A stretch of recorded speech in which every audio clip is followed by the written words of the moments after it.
أصحابي الحلوين عاملين إيه؟ يا رب تكونوا كويسين وفي أفضل حال. النهاردة هنعمل حواوشي بطريقة الستات المحلات.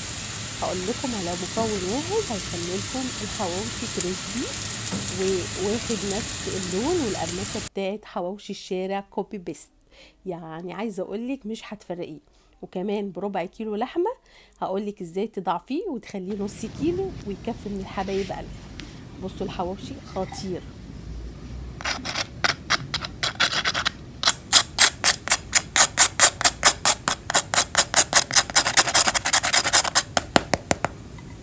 سامعين القرمشة بيقرمش قوي، يعني عايزه اقول لكم خطير. ونصيحة كلوا وهو سخن، يعني حاجة كده ايه، بيقرمش قرمشة. وكمان الحواوشي بتاعنا النهاردة فيه سر هينقله نقلة تانية خالص.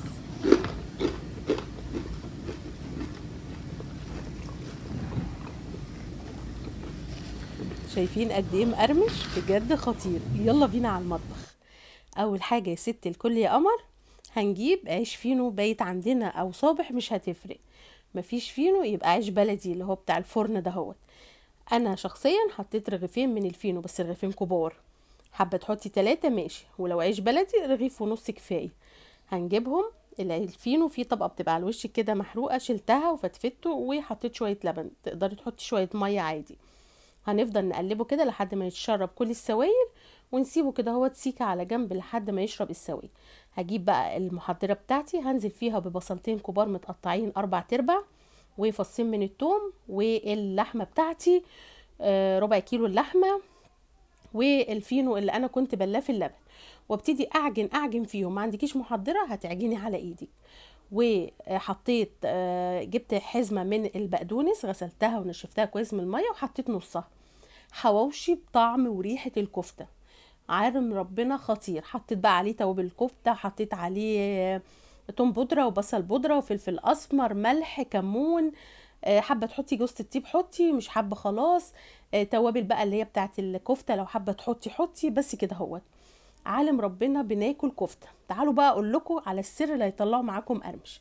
هنجيب صاج يكون رقيق جدا، ونجيب كده طبق حلو، نحط فيه مثلا ربع فنجان من الزيت ومعلقه سمنه كبيره ايا كانت نوع السمنه، زبده سمنه براحتك.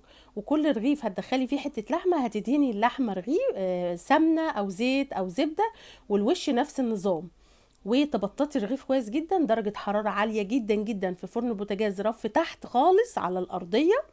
وتقومي مدخله بقى الصاج، وحاولي تنقي صاج يكون رقيق جدا وبياخد اللون القمر ده في ثواني. عايزه اقول لكم خطير، بس لازم تكونوا قاعدين عشان بقى يطلع وتاكلوه سخن تحفه. حطي بقى جنبه مخلل فلفل اخضر، كلوه بالطريقه اللي تحبوها، لكن هو خطير بجد تحفه.